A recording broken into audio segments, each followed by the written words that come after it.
Arkadaşlar merhaba. Felsefe ve psikoloji müzakeremize devam ediyoruz. Bugün sizlerle Scott Peck'in Az Seçilen Yol adlı eserinden hareketle yaptığımız Sevgi Ayrılıktır başlığının 3. ve son kısmıyla beraberiz. Şimdi sevgi ayrılıktı. Neden sevgi ayrılıktı? Sevgi, sevdiğimiz kişiyle bizim farklı bir insan olduğumuzu fakat ortak ve onun için yaptığımız fedakarlıklarla birbirimizi nasıl tekamüle eriştireceğimizi öğrenme sürecimizdi. Şimdi burada ayrılığı benimsemek ya da ayrılığı kavramak Scott Peck'e göre çok zorlu ve aslında zorunlu bir iş. İnsanların yakın oldukları kişilerden farklı olduklarını ve onlarla beraber hareket etmelerinin tamamen aynılaşmalarını gerektirmediğini anlamaları da aslında zorlu bir süreç. Bunu nasıl görüyoruz? Şöyle düşünün arkadaşlar. Bir önceki müzakeremizde ergenlik dönemindeki gençlerin ebeveynlerini anlamaları ya da ebeveynlerin çocuklarını anlamaları noktasında o ayrılığın nerede nasıl yapılması gerektiğine dair bir müzakere yapmıştık. İşte bugün de eşlerin birbirleriyle olan ilişkilerinde bu ayrılığı nasıl koruyup gerçek sevgiye nasıl erişeceklerine değineceğiz.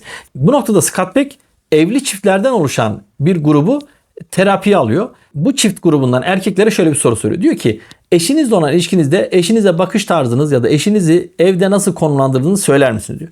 Ve erkeklerin verdiği cevapların genelinde şöyle bir sonuç çıkıyor. Karımın amacı ve işlevi evimizi temiz tutmak ve beni iyi beslemektir diyor. Bunu erkek şövenizmini gösteren bir ifade olarak alıyor ve diğer erkeklere sorduğunda hemen hemen yakın cevaplar alıyor. Buradaki sorun şu aslında.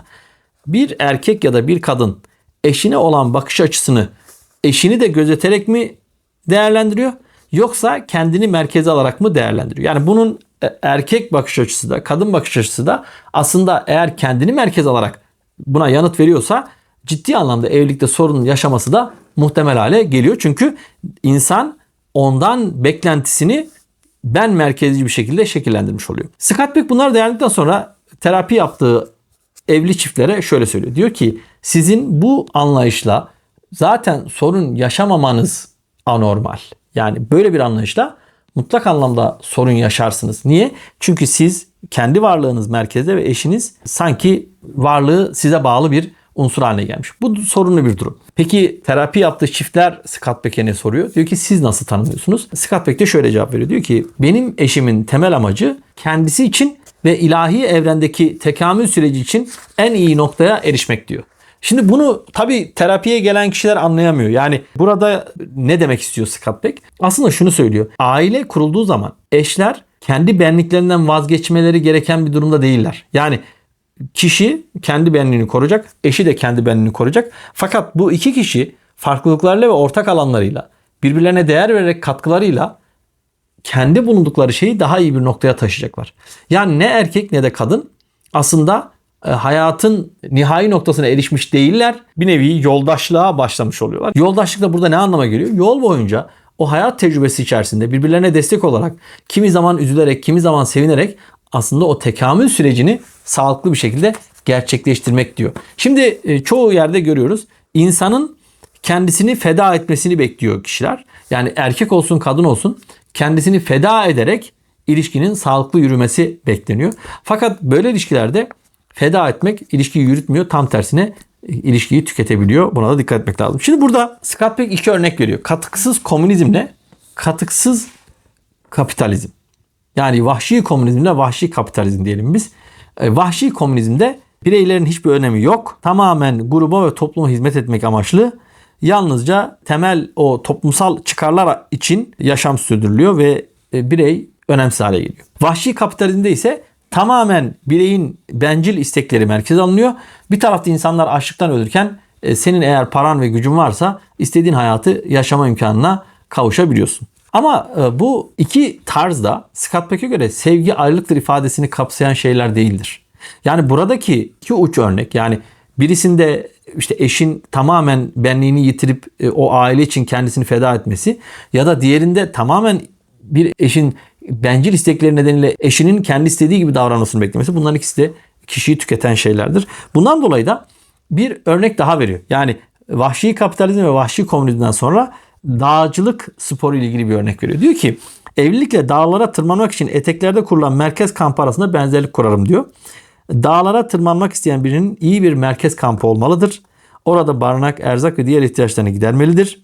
Ve aslında iyi bir dağcı dağa tırmanma üzerinde durduğu kadar merkez kampı nasıl kuracağını ve yaşamını idame ettirmesi için o gücü, o sevgiyi, o morali nasıl sağlayacağını da düşünmesi lazım diyor. İşte evlilik de kişinin merkez kampıdır diyor. Yani bireyler eve geldikleri zaman o enerjiyi toplayacakları, birbirlerini tekamül ettirecekleri, zirveye ulaşmaları için en son noktaya gelecekleri aşamayı merkez kampta kurması lazım diyor. Eğer merkez kampınız yoksa, yani ya vahşi komünist ya da vahşi kapitalist olursanız, o zaman tükenmeyle karşı karşıya kalabilirsiniz. Şimdi burada bu dağcılık örneğinden hareketle erkekler için şu örneği veriyor Scott Peck. Diyor ki erkekler evlendiği zaman bütün enerjisini zirveye ulaşmaya verir diyor ve merkez kampı önemsemez diyor. Şimdi sen sürekli olarak dağa tırmanmayı istiyorsun. Sürekli olarak dağda olmak istiyorsun. Ama merkez kamptaki ortam tamamen darmadağın olmuş. Ve kampın bu düzeni bozulduğu için geri gelip dinlenme de bulamadığın için sen zirveye tırmanırken aslında çok daha büyük, çok daha ciddi tehlikelerle karşı karşıya kalabilirsin diyor. Onun için evli bir erkeğin ilk yapması gereken, her zaman için tabii ki gözü zirvede olabilir. Ama merkez kampta o soluklanacağı, nefes alacağı yeri de koruması gerekir. Eğer korumazsa ne olur? Kamp darmadağın olur. İhmal ettiği karısı sinir krizi geçirerek hastaneye kaldırmış olabilir.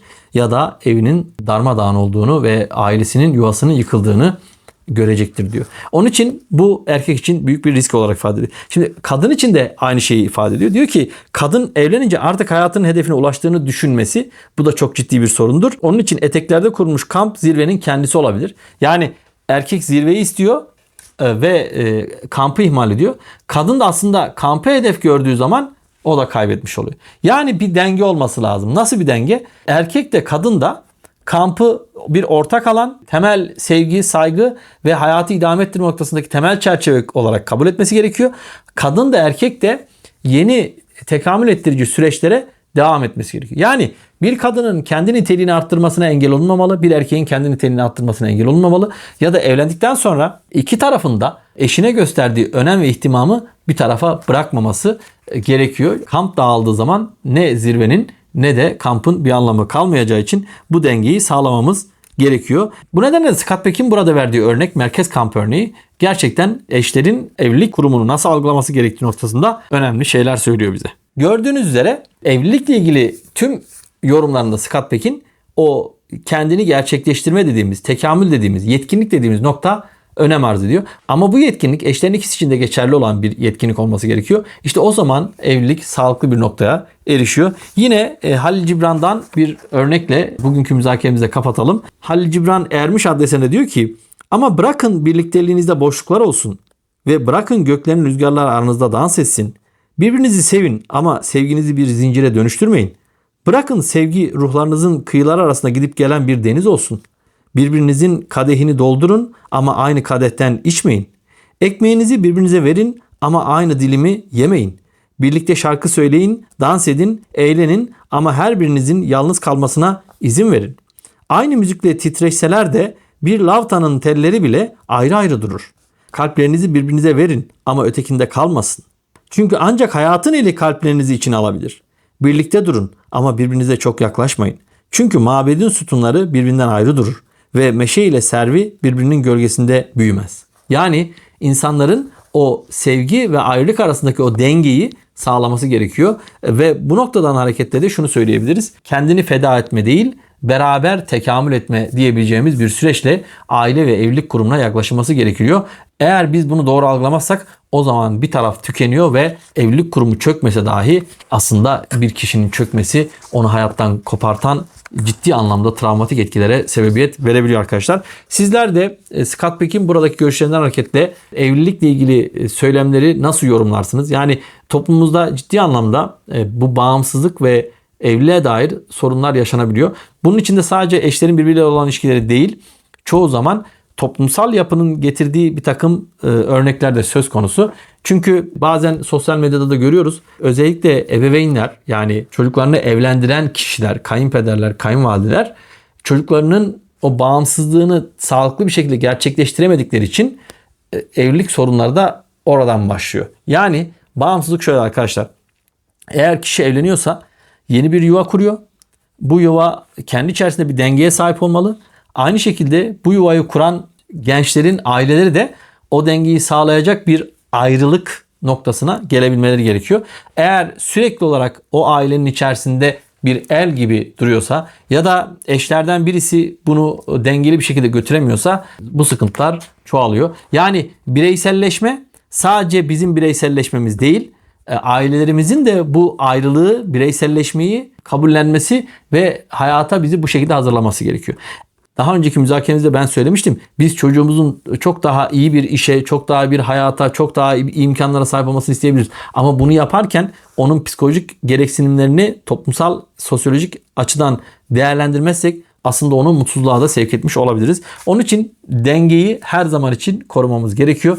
Ne kendimizden ne de sevdiğimizden vazgeçmeyeceğiz ve beraber yükselerek, beraber yücelerek, beraber hayatı paylaşarak daha iyi ve güzeli elde edeceğiz. Hepinize ilginiz ve katkınız için teşekkür ederim. Abone olmayı ve videomuzu beğenmeyi unutmayın. Hepinize iyi akşamlar diliyorum.